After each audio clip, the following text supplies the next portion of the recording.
반갑습니다. 벌써 3월 23일, 3월 이제 말에 접어들었습니다. 지난주와 비교해 볼 때 비교할 수 없을 정도로 날씨가 많이 따뜻해졌습니다. 봄이 온 것을 절감할 수 있는 시기인 것 같습니다. 다음 주면은 온천천에 벚꽃 축제를 한다는 얘기도 있습니다. 그만큼 봄이 우리에게 성큼 다가왔음을 확인할 수 있습니다. 이 때에 따라 또 계절에 따라 이런 다양한 변화를 바라볼 때 우리는 또 하나님의 얼마나 크고 놀라우신 분인지, 또 하나님의 은혜가 얼마나 큰지 우리가 확인할 수 있습니다. 특별히 봄이 되면 새 생명들, 꽃들도 새롭게 피기 시작하고 다양한 새싹들이 돋아나고 꽃도 피고 하는 그러한 계절인데, 이런 계절을 바라볼 때 하나님께서 창조하신 이 피조세계가 얼마나 아름다운지 우리는 다시금 확인하게 됩니다. 아무리 우리 사람들이 과학 문명이 발달하고 기술이 진보되었다 하더라도 감히 하나님께서 창조해 놓은 길가의 핀 꽃처럼 이렇게 생명을 담을 수는 없습니다. 다른 말로 하면 하나님, 우리 창조주 되신 하나님과 비교해 볼 때 우리 피조세계된 우리 인간의 모습들이 얼마나 연약하고 한계가 많은지 다시금 체감하게 되는 그런 순간이기도 하죠. 이런 것을 알게 된다는 것 자체는 또한 하나님께 속한 자들이기 때문에 이런 것을 알 수 있습니다. 그렇지 않은 자들은 봄이 계절이 변화가 있을 때 이러한 순간순간이 그저 당연하다고 생각하는 거죠. 당연하다. 그래서 별 감흥이 없죠. 감흥이 있다 하더라도 근본적으로 왜 이렇게 아름다운 세계가 있는지에 대해서 깊이 생각할 수 있는 여력이 없습니다. 왜냐? 영적으로 죽었기 때문입니다. 하지만 하나님의 택한 백성들, 하나님의 자녀들은 이러한 계절 따라 또는 때에 따라 다양하게 변화되는 생명이 용솟짓는, 특히나 봄이 될 때는 더욱더 우리가 창조주 하나님이 어떤 분인지 새삼 깨닫고 감사하고 또 하나님께 영광 돌리는 그런 은혜가 있을 줄 믿습니다. 특히 오늘 말씀, 우리 창세기 5장 말씀 지난 시간에 이어서 같이 또 진행할 것인데, 제목도 지난 시간에 고귀한 사명이라는 그 타이틀로 오늘은 그 고귀한 사명 2 해서 말씀을 전하고자 합니다. 창세기 5장에 나오는 아담의 계보에 속한 사람들, 우리 지난 시간에 잠시 상기해 보면 아담의 계보에 속한 사람들은 어떤 사람들인지에 대해서 우리가 살펴보았습니다. 아담의 계보에 속한 사람들, 첫 번째로 이 사람들을 표현할 때는 하나님의 모양대로, 하나님의 형상대로 지음받은 사람이라고 성경에는 말씀하고 있습니다. 그럼 하나님의 모양대로 지음받았다, 이 말인즉슨 어떻게 보면은 아담과 하와가 범죄한 이후에 인간은 하나님의 모양을, 하나님의 형상을 많이 훼손했죠. 그래서 하나님과의 관계가 단절이 되고 죽음의 권세 아래 정령 죽으려는 하나님 말씀에 귀속되어서 하나님 떠난 그런 삶을 살 수밖에 없는 허망한 인생이 되었는데, 하지만 아담의 계보에 속한 사람들은 하나님의 모양대로 지음받았다고 하면서 하나님께서 다시 회복시키는 것을 우리는 확인할 수 있습니다. 이 말은 하나님이 친히 구원하시는 하나님의 자녀요 하나님의 백성이라는 의미를 담았다고 우리는 생각할 수 있습니다. 이 아담의 계보에 속한 사람들과 대비된 것이 바로 가인의 후손들이었죠. 이들은 아담의 계보에 들어오지가 않거든요. 영적으로는 죽은 자들이었고 하나님의 모양을 취한 자들이 아니었다는 것이죠. 그럼 이렇게 하나님의 모양대로 지음받았다, 즉 하나님께서 친히 구원하시는 하나님의 자녀, 하나님의 백성들은 어떤 자들이었냐? 또 다르게 성경에서는 이렇게 말을 하고 있습니다. 5장 2절에 보면 하나님이 그들에게 복을 주시고 라고 표현을 하고 있습니다. 즉 아담의 계보에 속한 사람은 하나님께서 친히 구원한 하나님의 자녀의 하나님의 백성일 뿐만 아니라 그렇기 때문에 하나님께서 친히 복을 주셨다라고 표현을 하고 있는 거죠. 그럼 하나님께서 주신 복이란 무엇인가? 우리가 흔히 세상 사람들이 생각하는 복의 개념은 이 땅에 속한 개념들이에요. 즉 하나님께서 주신 복이라기보다는 이 땅의 삶을 살아갈 때에 자기들이 원하는 자기들의 욕구에 충실한 그러한 지점에서 복이라는 개념을 쓰죠. 그래서 건강이 좋지 않은 사람들에게는 건강이 그들에게는 복을 받았다라는 개념이 될 것이고, 물질이 부족한 자들에게는 그런 물질이 채워지는 것에 대해서 복이라 생각할 것이고, 또 어떤 자들에게는 명예가, 어떤 자들에게는 권력이, 이러한 것들이 이제 그들에게는 복을 받았다는 이런 개념으로 생각될 수 있습니다. 그래서 믿는다고 하면서도 가끔씩 그 하나님께서 복 받았다 할 때 이 세상의 기준에 준해서 말하는 사람들이 간혹가다 있긴 있죠.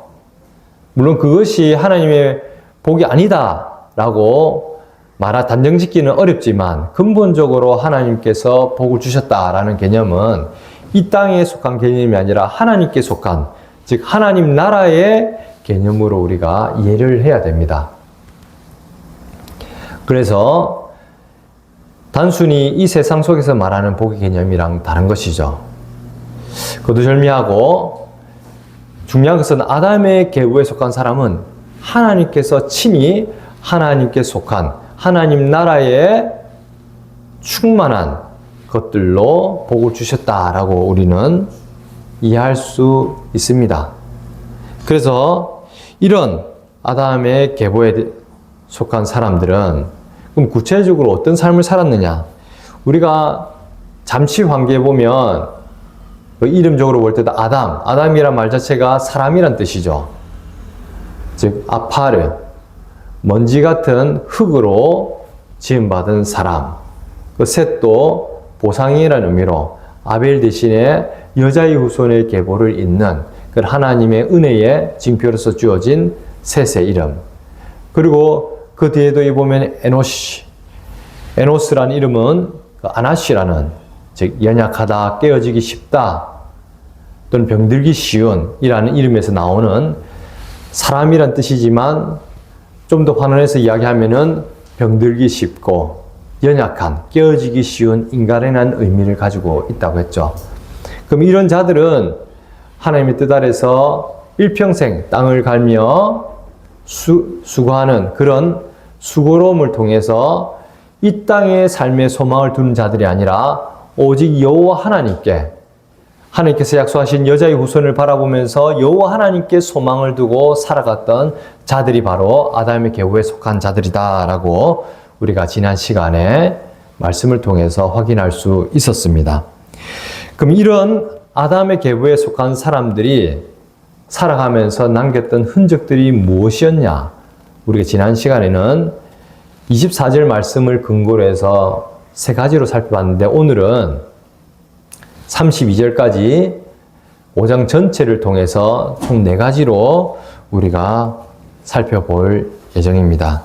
그 첫 번째는 우리가 지난 시간에도 동일하게 말했지만 계속해서 5장 말씀 가운데 반복되는 것이 무엇인가 우리가 확인해 볼 필요가 있습니다. 그 말은 수백 년 동안 계속해서 대를 이어서 살아왔던 아담의 계보에 속한 하나님의 자녀와 하나님의 백성으로 살았던 사람들이 남겼던 그 삶의 흔적. 우리가 일상적으로 생각하면 수많은 일들이 일어났을 것인데 성경에 기록된 내용은 그 모든 내용들이 기록되지 않아요. 이 32절에 딱 국한이 되거든요. 그 말은 이 32절에 나오는 내용, 그 중에서도 계속 반복된다는 것은 하나님께서 너무너무나 중요하게 생각되고 하나님의 그 뜻을 온전히 드러내는 삶이라는 것을 우리는 확인할 수 있습니다. 그러면 그 반복해서 나왔던 말이 무엇이냐? 그 첫 번째가 바로 바이올렛 바님 우바노트 해서 말 그대로 아들들과 딸들의 아비가 되었다. 또는 어미가 되었다. 즉 믿음의 가정에 엄마요 아빠로서 아버지와 어머니로서 부모로서 자녀를 낳았다는 것, 이것이 계속해서 반복되고 있어요. 그래서 누가 몇 세 때 누구를 낳았고 언제까지 살았는데 뭐 했느냐? 아들과 딸들을 낳았더라. 이 말이 계속해서 반복되고 있거든요. 이 말은 하나님께서 3장 15절에서 말씀하신 바대로 여자의 후손을 바라보면서 여자의 후손을 소망하면서 고대하면서 하나님 뜻에 따라 그들에게 가장 중요한 사역이라고 할 수 있던 것이 바로 자녀를 낳고 하나님 말씀에 따라 양육하는 그 일을 그들은 아주 중요하게 여기고 살았다는 것을 우리는 확인할 수 있습니다. 두 번째가 뭐였냐면 그들은 바유 홀예메 바야모트라고 해서 그들은 모든 날들을 홀예메, 즉 하나님께서 허락하신 모든 날들을 살고 또 죽었더라 라고 이야기하고 있거든요. 살고 죽었더라. 근데 그냥 사는 것이 아니라 하나님께서 허락하신 모든 날들을 살고 죽었더라. 사람마다 살았던 연수가 다 다릅니다. 그리고 우리가 세부적으로 확인할 수는 없지만 죽었던 원인도 다양할 수 거예요. 오늘날 우리도 삶을 돌아보면 사람들이 살고 죽어가는 그 과정들을 보면 어느 한 사람 공통적으로 말할 수 없을 정도로 다양합니다. 그렇기 때문에 죽는 날도 다 다르죠. 어떤 사람은 아주 어린 나이에 불의의 사고로 죽을 수도 있고, 어떤 사람은 정말 장수해서 오랫동안 살 수도 있고, 또 어떤 사람은 질병으로 죽을 수도 있고, 근데 그 죽는 때가 다 달라요. 중요한 것은 뭐냐? 근데 하나님, 아담의 계보, 즉 하나님의 자녀요 하나님의 백성들은 누구나 할 것 없이 하나님께서 뜻하신 그 모든 날들, 각 개인에게 인격적으로 하나님께서 계획하신 그 모든 날들을 살고 죽었다라고 말을 하고 있습니다. 오늘날도 우리 그리스도인들의 삶은 다양합니다. 살고 죽는 날들이 다 달라요. 우리가 성경 속에서도 일찍이 순교를 당하고 죽는 사람들, 그리고 또 가장 오랫동안 살았던 그런 사람들, 즉 야고보 같은 경우는 가장 먼저 순교를 당했죠. 젊은 나이에. 근데 요한 같은 경우는 아주 오랫동안 장수를 했잖아요. 같은 하나님의 제자들이었지만 다 연수가 달랐거든요. 하지만 하나님 입장에서 볼 때는 각 하나님께서 사람마다 두신 그 모든 날들을 살았다라고 말하는 것이 성경에서 우리에게 전하는 말씀입니다. 그 말은 우리가 볼 때는 어떤 사람은 너무 짧아서 너무 짧게 살아서 참 안타깝다 이렇게 할 수도 있고, 어떤 사람은 장수해서 참 복되다 이렇게 말할 수 있지만 하나님 입장에서 볼 때는 우리가 그렇게 비교할 필요가 없다는 거죠. 모든 사람들이 하나님께서 허락하신 모든 날들을 살았다. 즉 하나님의 뜻 아래 동일한 하늘의 그 복 가운데 살았다라는 것을 알 수 있습니다. 그리고 궁극적인 것은 뭐예요? 하나님께 구원받은 사람들이기 때문에 이 연수가 살았던 연수가 큰 의미가 없는 이유가 모두 다 근본적으로 뭐예요? 하나님의 영원한 생명을 받은 자들이기 때문에 이 땅에서 잠깐 나그네 삶을 살아갔을 때에 조금 차이 나는 그 연수에 대해서는 크게 우리가 의미를 둘 필요가 없습니다. 어떤 이 땅에서의 우리 육신의 죽음에 대해서도 우리는 그저 감사할 따름이죠. 우리 인간적인 면에서는 좀 안타까운 면이 있을 수 있겠지만 하나님의 관점에서 볼 때는 모든 날들 살았던 우리 하나님의 백성들은 모든 사람들이 하나님이 보시기에 좋은 감사한 그런 날들이었다라고 우리가 고백할 수 있는 것입니다. 그리고 바이암모트, 즉 죽었다라고 하는 것은 또 다른 한편으로 보면은 하나님이 아담과 하와가 범죄한 그 결과 죄의 삭슨 사망이라는 하나님의 뜻이 온전히 성취되는 것을 우리는 확인할 수 있는 그런 놀라운 하나님의 계시가 성취되는 그런 사건일 뿐만 아니라 동일하게 이런 사망의 권세를 이기고 부활하신 이 예수님을 우리가 또 믿을 수 있는 좋은 근거가 되는 그런 은혜의 징표가 어떻게 보면은 이 죽음이라는 사건입니다.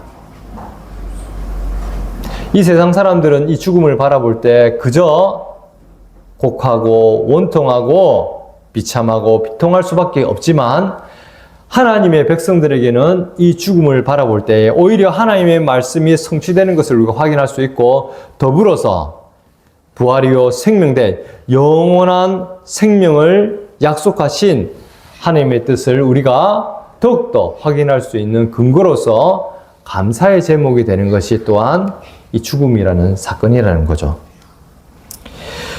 그리고 세 번째로는 가인의 계보가 아니라 아담의 계보에 속한 하나님의 백성들이 살았던 그 삶의 현적의 세 번째 모습은 주와 동행하는 삶을 살았다는 것입니다. 우리가 24절에 보면 22절부터 24절에 무두셀라를 낳은 후 300년을 하나님과 동행하며 자녀들을 낳았으며 그는 365세를 살았더라. 그러면서 24절에 또 반복됩니다. 에녹이 하나님과 동행하더니 이런 말씀이 나오죠. 하나님과 동행하더니 하나님의 백성이 살아가는 삶의 모습은 성경에 나타난 말씀하는 바는 하나님과 동행하는 삶을 살았다라는 것입니다. 동행하다는 것은 할락, 즉 걷는 거거든요. 함께 걸어가는 것. 이렇게 표현될 수 있는데 이것은 엄밀하게 의미해서 함께 걷는다라는 것은 같은 곳을 바라보는 거죠. 또 나아가서는 함께 한다는 것은 이 연합하는 관계를 이야기해요. 연합하는 관계. 그럼 같은 방향을 보고 연합된 이것은 엄밀한 의미에서 우리 인간 사람에게서 피조물 된 우리 인간이 할 수 있는 그런 영역이 아닙니다. 근본적으로 우리는 하나님의 뜻을 알지도 못할 뿐만 아니라 하나님을 찾을 수도 없어요. 우리 스스로가. 나면서부터 자연스럽게 하나님을 찾는 사람이 어디 있습니까? 근본적으로 불가능하죠. 근데 하나님께서 하나님 택한 백성들은 다양한 은혜의 방편들을 통해서 주 예수 그리스도를 믿게 하시고 복음을 듣고 또 성령 하나님을 보내셔서 친히 하나님이 어떤 분인지 또 하나님의 그 뜻이 어떤 것인지 그리고 자기 존재는 어떤 존재인지 그리고 나아가서는 하나님과 함께 살아가는 것이 어떤 것인지 하나님께서 친히 내려오셔서 알게 해주시거든요. 하나님의 강권적인 은혜로 가능한 삶이 바로 주에 동행하는 삶입니다. 그런데 어느 누구나 할 것 없이 하나님, 아담 계보에 속한 하나님의 자녀의 하나님의 백성들은 이러한 삶을 살아간다는 거죠.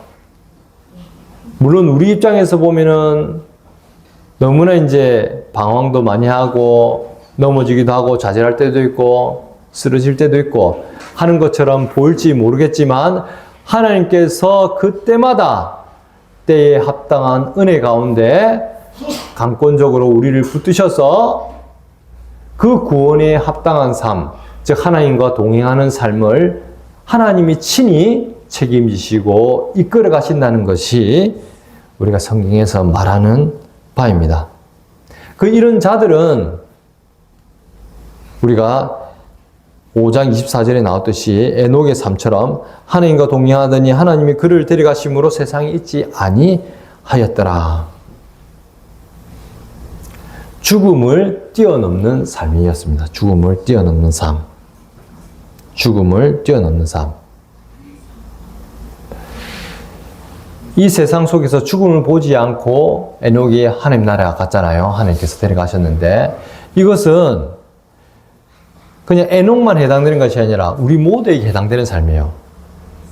즉 우리 인간, 하나님께서 택한 하나님의 백성들은 어느 누구나 할 것 없이 이 죽음을 뛰어넘는 영생을 받았다는 그 말씀과 이게 연결이 되거든요. 비록 우리 인간이 먼지로, 아파르 이 먼지 같은 흙으로 지음받은 이 몸은 한 번은 죽을지 모르겠지만 근본적으로 우리는 부활하신 그 영원한 생명을 예수 그리스도, 그 예수 그리스도에 따라서 동일해 그 예수 그리스도의 생명을 받은 자로서 영원한 삶을 살아간다는, 죽음을 초월하고 죽음을 이겨낸 그러한 삶을 살아간다는 것이 바로 또 하나님과 동행하는 삶이죠. 하나님은 영원하시기 때문에. 하나님과 동행한다는 자체가 뭐예요? 하나님과 함께하는 것이고, 이 하나님은 죽음을 당연히 모든 사망 고세를 이겨내신 분이잖아요. 그 어떤 사단마귀도 사망의 권세도 하나님 뜻을 거슬 수가 없거든요. 우리 고린도전서 15장 부활장에서도 말하는 것처럼 사망아, 네가 쏘는 것이 무엇이냐? 네가 아무리 우리의 생명을, 하나님 백성의 생명을 앗아가려고 해도 그 누구도 하나님께서 하나님 백성들에게 부여하신 그 생명을, 영원한 생명을 앗아갈 수 없다는 것이 성경에서 말하는 바고, 그 삶이 하나님과 동행하는 삶으로 증명이 되는 거죠. 그 대표적인 인물이 바로 에녹이고, 오늘 본문 말씀을 통해서 우리에게 전해주고 있는 것입니다. 그리고 네 번째로는 29절에 보면 이름을 노아라 하여 이르되 여호와께서 땅을 저주하심으로 수고롭게 일하는 우리를 이 아들이 안위하리라 하였더라. 즉 이웃을 위로하는, 안위하는 삶을 살아가는 것이 바로 하나님의 백성들, 하나님의 자녀, 아담의 계보에 속한 사람들의 삶의 모습이었다는 거예요. 안위하다라는 이 의미 자체는 마음과 몸을 편안하게 하고서 조용히 위로함이란 뜻이 있거든요. 근데 이 말은, 이 의미는 이 노아라는 이름과 같이 연결이 됩니다. 그 노아라는 이 의미 자체가 우리가 중요한데, 보면 히브리어로 나함, 즉 안위, 즐거움, 이런 의미가 있고, 또 나아가서는 이 말 자체를 또 누아흐, 안식이란 말이랑도 같이 연결이 된다고 합니다. 이 노아라는 이름이. 노아라는 이름 자체가 또 극단적으로 또 표현된 것이 바로 29절에 나오는 여호와께서 땅을 저주하심으로 수고롭게 일하는 우리를 이 아들이 안위하리라 하였더라. 이 의미를 담아서 노아라는 이름을 지었다라고 성경에서는 이야기를 하고 있어요. 즉 그 노아의 아비 된 라멕이 이런 하나님의 그 위로하심, 그 하나님으로부터 주어지는 그 참 안식, 그것을 늘 소망하고 또 그 뜻 아래 또 자녀의 이름을 노아라고 이름을 지었던 거죠. 이것은 동일하게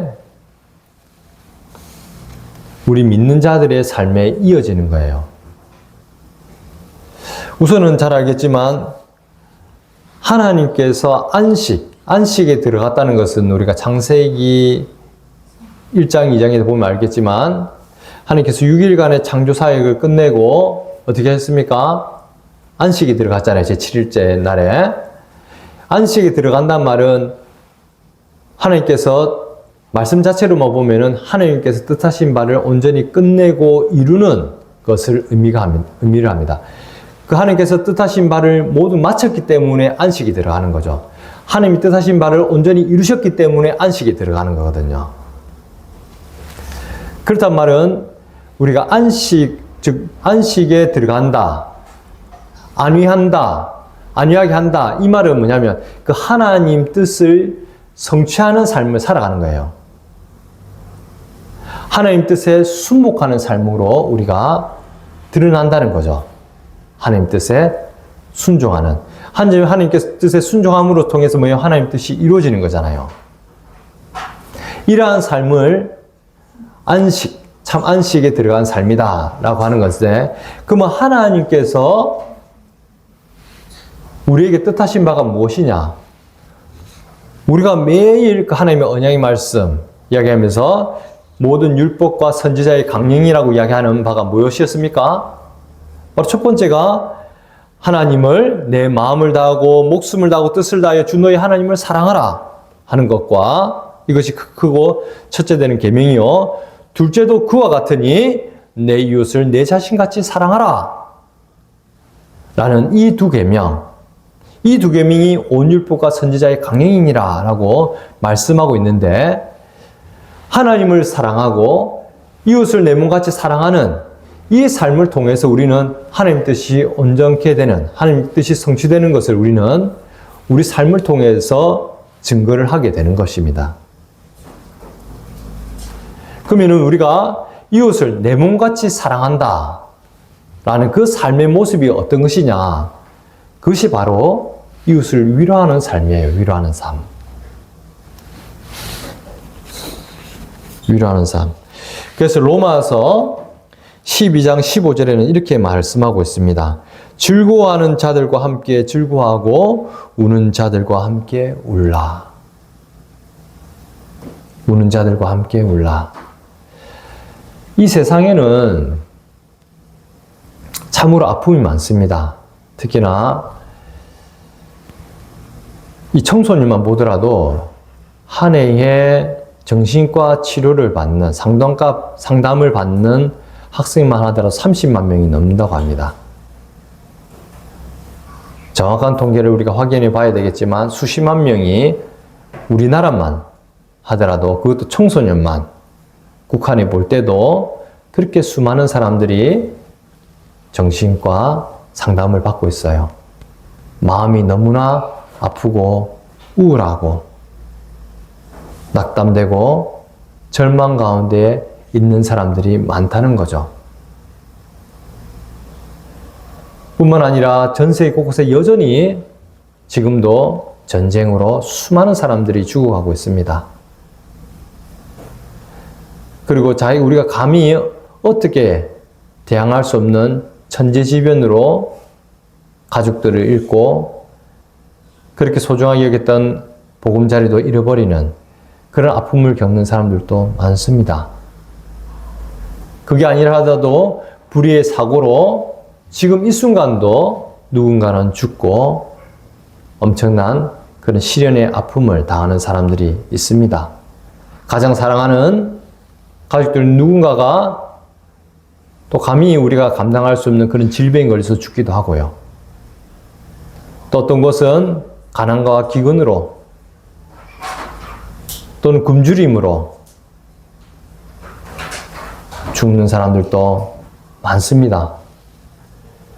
통계적으로 보면 5세 미만 아동 같은 경우도 이 5초도 안 되는 시간 안에 한 명씩 죽어가고 있다는 것이 지금 우리가 드러난 통계거든요. 사랑하는 자녀가 죽는 그런 아픔뿐만 아니라 가장 사랑하는 사람들이 죽어가고 또 나아가서는 그것이 아니라 하더라도 다양한 형태로 우리 죄로 말미암아서 서로가 갈등을 야기하고 죽이고 죽임 당할 수밖에 없는, 상처 주고 상처받을 수밖에 없는 그러한 어둠의 시대가 이 세상입니다. 그렇기 때문에 그 누구보다도 위로가 필요한 사람들이 많습니다. 우리가 초대교회 때만 하더라도 그 구성원들이 보면은 그 절반 정도가 노예 출신입니다.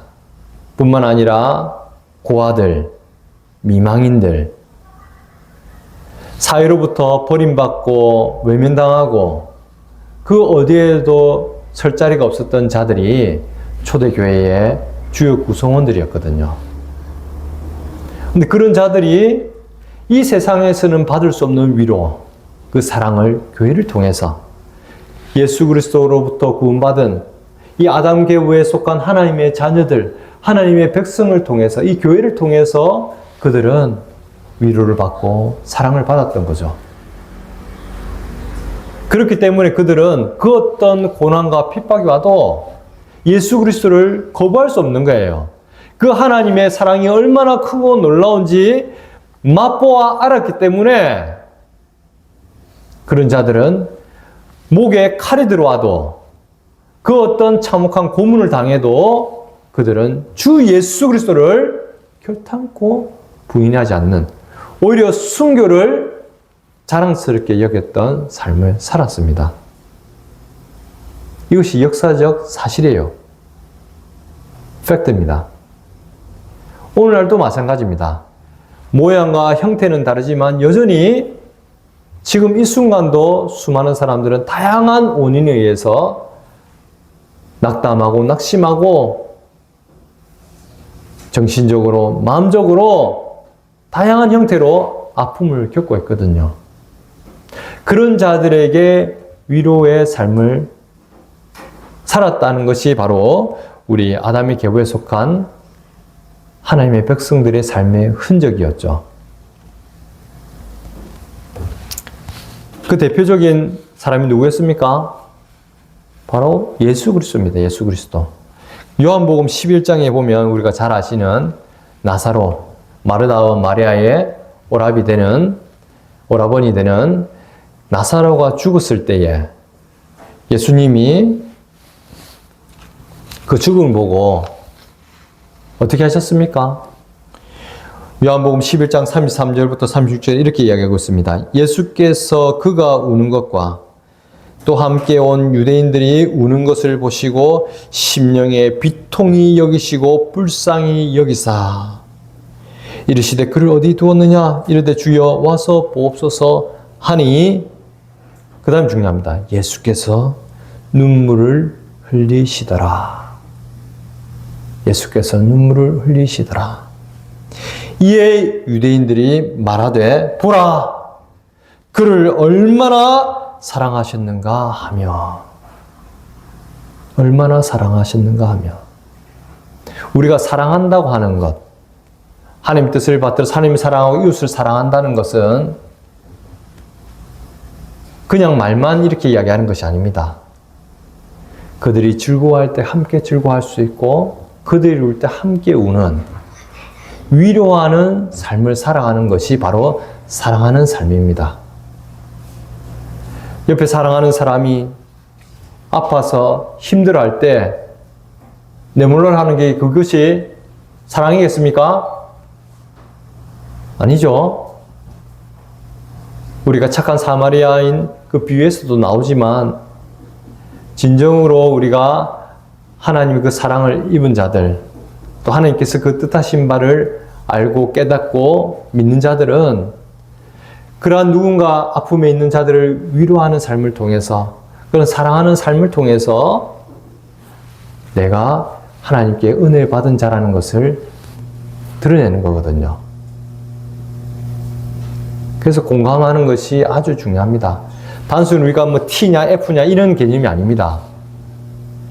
이성으로 뿐만 아니라 내 마음도 하나님이 아파하는 그 마음을 나도 품고 하나님이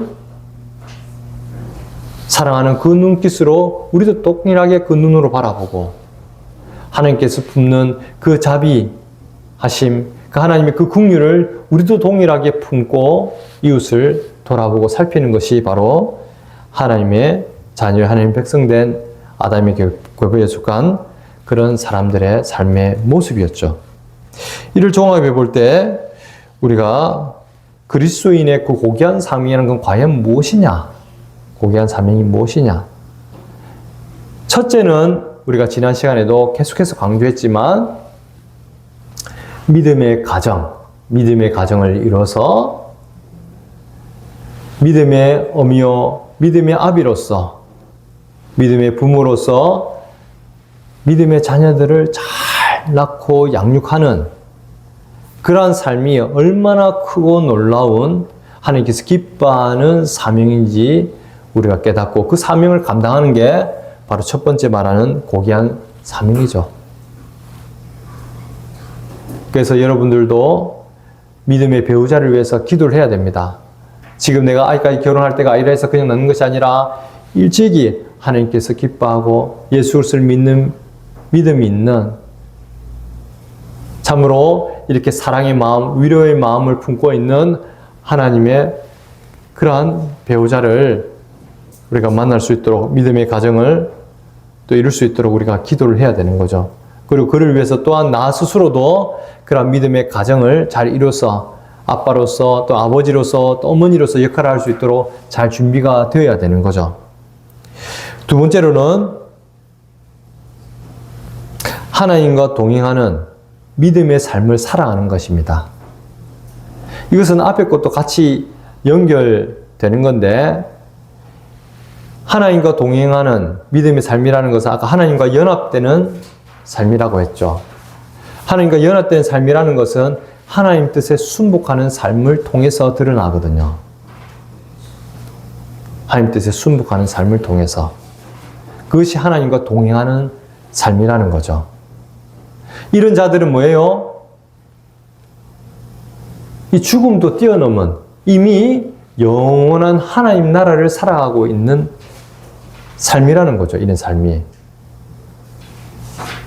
그것은 우리 몸된 교회 통해서 더욱더 드러납니다. 아까 자녀라는 개념도 단순히 내 육신의 자녀도 속하지만 이 교회에 맡겨둔 하나님의 자녀들을 동일하게 내 마음에 품고 그들을 믿음의 자녀로서 잘 성장할 수 있도록 함께 우리가 양육하고 돕는 것. 또 나아가서는 이것이 또 세 번째도 같이 이어지지만 그 하나님과 동행하는 삶, 즉 하나님의 뜻에 순종하는 삶이란 그 믿음의 삶이라는 것은 아까 했지만 가장 사랑하는 이웃들, 어찌 보면 더 가난하고 억눌리고 연약한 자들을 돌아볼 수 있는 이웃들을 위로하고 사랑하고 섬기는 그러한 삶을 통해서 우리가 드러난다는 거죠. 그래서 세 번째로 우리 고귀한 사명이라는 것은 딴 것이 아니라 이웃들을 위로하는 삶, 위로하는 그런 사역들, 이것이 우리에게는 중요한 우리 고귀한 사명이라고 우리가 생각을 해야 되는 겁니다. 하나님의 사랑이 드러나는 것이 바로 그 방법이